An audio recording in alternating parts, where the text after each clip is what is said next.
Howdy everyone, welcome to episode 2 of Devlogs. Now buckle in, because there's a fair amount I need to fill you in on before we talk about what I accomplished or have yet to accomplish throughout this week. Just to quickly recap, the previous episode went over a little bit of WWise. I told you my senior project is making a video game, and then I talked about various software I will be making and integrating assets with. This raises a good question, which is, what are my first steps going to be? Currently, I am undergoing an independent study that me and my professor have labeled Asset Implementation into Unity.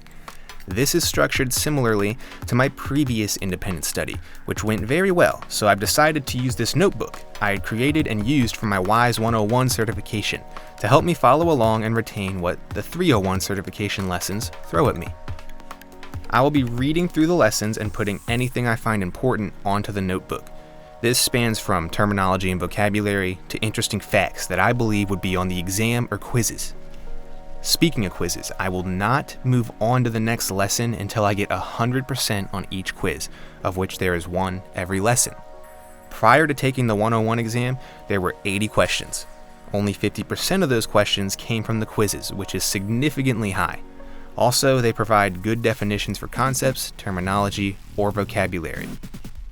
And finally, I will not be watching any of the videos until I have completed all the lessons. I know this may seem weird, but here's my reason. I do not want to get hung up on concepts I am already reading and understanding by having them shown to me in a different way and potentially messing with my head.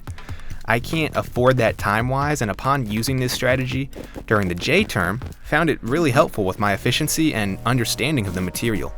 However, that doesn't mean I will be completely disregarding the videos. You didn't forget what I said, right? I said I won't look at the videos until I have completed all the lessons. When I complete them all, that is when I shall go through all the videos. I did this my first time around, and what happened was my understanding of the material was challenged through a different method of teaching. I found this to be very helpful because it really showed what concepts I was struggling with that reading through again would not have helped. You can sort of think of it as my trump card for studying, though I'm not urging you to do the same. Learning can be a different process for everyone. Alright, one last thing before I review what I learned and will be doing the rest of this week. Yes, this semester is 12 weeks, whereas the J term was 3. You may have been thinking, Dragon Notes, it doesn't seem ideal to only be going through a WWise certification for a 12-week long independent study. I agree with that. So you should know that the WWise 301 certification is only half of what I've planned. In this snippet you see, it shows the other half of my independent study that was planned. I will be learning how to import assets into Unity, as well as dive into creating some. The reason it mentions sprite sheets is because I am interested in creating a 2D side-scroller, but we'll talk more on that later. The takeaway from this is that once I get a little into using Unity more, I'll start to embrace the other side of this independent study and mess with some C#, as well as art in A-Sprite. These are some playlists I plan to go through that were recommended to me. You will see more on this once I've familiarized myself with using Unity to a basic extent, in conjunction with WWise. And so, what else to talk about now other than what I dove into this week? That's right, I'm talking about integrating a WWise project into Unity. I am not going to go over how I installed both the version of WWise and Unity that follow this certification's lesson format. All you need to know is that when I finished doing that, I acquired a game provided by Audio Kinetic that runs on Unity, plus the WWise project files that integrate sound into the game when called upon. Pardon the slightly laggy footage, my computer is trying its best, alright?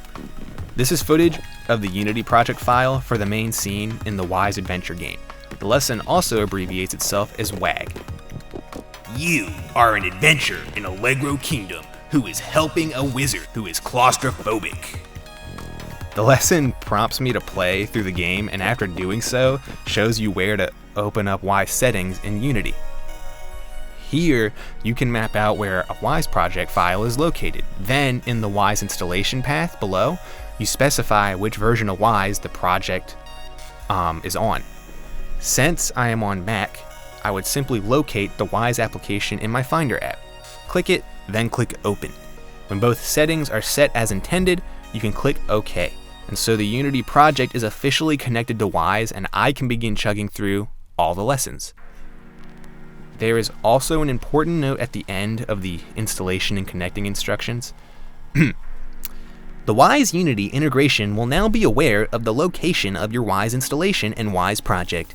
When entering play mode or refreshing the WWise Picker window, the WWise Unity integration will be able to fetch all necessary data from locations outside the Unity project. Should you move the WWag Unity project or install a newer version of WWise, you might have to perform these steps again.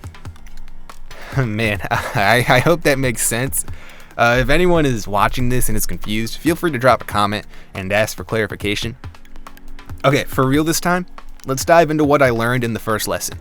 We're going to start with the adding sounds section.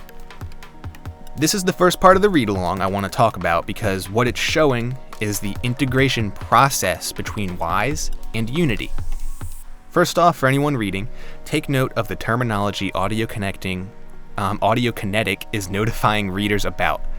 Events in WWise from here on out will be called events, and events in Unity will be referred to as Unity events. This passage goes over how varying game elements in a game engine can be connected to events in WWise and have audio applied to them. These varying game elements it's referring to can be states in a game, such as being dead or alive, or it could be an action like jumping. Regardless of it being a state of being or action in a game, WWise can identify either as an event and apply sound. That was a simple example, but at the end here you can see that much more can be done with applying sound to various event types in Unity. Now moving down here, if y'all can remember the previous devlog, I mentioned how using WWise alleviates some of the responsibility from the game programmer. That's what this is talking about when it talks about Unity calling events through scripting. That is no longer necessary when it comes to audio because integrating WWise into Unity delivers pre-made scripts. If you're having trouble imagining why this is so cool, think of this. You're a game programmer making a custom script for a Space Blaster's audio effects. When the gun fires, you want the firing MP3 to have pitch variation, maybe some audio panning depending on where the bullet travels, and maybe for the low pass filter to turn up as you're nearing depletion of rounds. Rather than customly script all of this, WWise has the tools to do it all, and once done, you simply integrate it into Unity. And it just has those scripts. Okay, there's been a lot of talk about events, but an important thing we haven't talked much on is sound banks. These are what you put events into on WWise. When the sound bank is generated by clicking a button in the sound bank layout, you generate all the files that I have just recently set to be integrated into Unity. This means the next step is getting Unity to recognize the sound bank, which is what this page addresses. Remember this image that I showed near the beginning? This was when I set the project path that references the project file. All audio assets were created and tied to their appropriate events, which were then put into a sound bank and generated. This is also where I stated in the WWise application directory bar what version of WWise I was using. Moving forward, the lesson tells me to load a scene in the WWise adventure game that's set up for lesson 1. It tasks me with loading in the sound bank. It's important to know that there can be more than one type of sound bank. The reason why is because some sounds in a game are only intended for certain levels.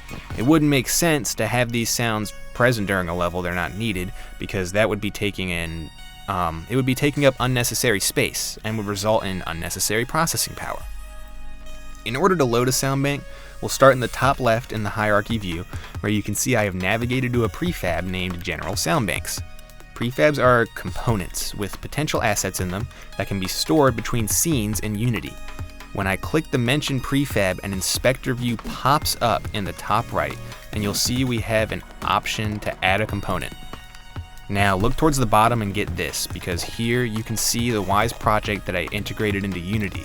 That is what this bottom view is. These are all folders created when I generated a sound bank, which got transferred to Unity once I configured the directories in the WWise settings.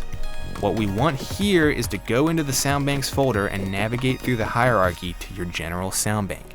This can be dragged into the inspector view, adding your sound bank with any audio assets you put in it into the general sound banks object. The results of this are the C# script you see in the inspector view, labeled AK Bank with script in parentheses, and AK meaning audio kinetic. With any script dragged in, your load on property is set to start by default. This can be toggled to other things like nothing or awake. And what these varying properties determine is the execution order at which your soundbank loads. Now, I could be wrong here, but the purpose of these states is simply to choose one that ensures you're loading your soundbank before any events are posted in the game. If an event were posted before the soundbank loads, then it wouldn't have sound. The next step in the lesson basically shows you the fruit of your efforts, which is through the profiler layout in WWise. Here, you can remotely connect to the platform your game is being run on, and once WWise connects to it, will show a good bit of information, one of those things being game calls like I have previously talked about. I actually can't show you this because as of right now, I have a pending access request for all the audio assets used in the Unity integration certification course. I had gone through installing the proper version of each software, but somehow skipped over requesting access for these assets, but I should be getting them soon. I'll be sure to post a thumbs up in the comments when that's happened and I've successfully connected the game to the profiler and am getting sound. The point of this step is to assure you've properly done everything that's been instructed. Now, it's cool we can run the profiler on WWise, but what about when the event is posted on Unity and we want to hear audio there? In this scene here, I am guided into searching for a prefab using the search bar in the top right area of the bottom view. I have dragged a campfire into the scene. I changed the bottom view back to the WWise Picker tab and have navigated to the ambient_campfire_play event. If you look in the hierarchy view in the top left, you'll see a prefab called 301_campfire, which is where I shall drag the event. When I drop the event into that prefab, a script is automatically generated that plays the audio SFX object that was tied to the WWise event. I am sad I can't show you how this audio sounds because this particular SFX object was designed as an emitter, which in short means that if I were to rotate my camera around the campfire in this scene, you would hear a change in volume or panning depending on distance and the way you're facing. We now move on to the final part of Lesson 1, triggers. Not all events in a game are predetermined. An easy example is literally you. Bag of nerds, what does that mean? It means you are unpredictable as a player. The game does not know when you press A to jump or hold X to eat a bagel, and this is where triggers come into play. In this screenshot, you can see a coin dragged into the play area, which has a sphere around it called a collider. This collider currently has an audio kinetic script added to it as a component, which is present in the inspector view. The problem right now is that if I ran the game, the collider would be playing the specified sound I assigned it based on whatever it detects in its happy bubble. Currently, that means any object, which means it would trigger an annoying, unnecessary amount of times. In this new screenshot, I fixed the problem. In the inspector view on the right, I added an AK enter script to the selected object, which is still our lovely coin. Right next to where it says trigger object, you can see I have dragged the player prefab from the hierarchy view into that script, meaning the sound will only trigger when this game object breaches the collider. And that concludes Lesson 1. I took the quiz and messed up on a question, but the second time around, I got 100%. By next week, I should have the audio assets, hopefully, and will actually be able to hear what I'm doing. I will definitely be reapproaching this lesson, like I said, just to confirm I understand and have followed the instructions appropriately. The last thing for me to mention about this week is that my campus held a global game jam over the weekend. If I can manage to, I would like to talk about using WWise with some of my programming friends.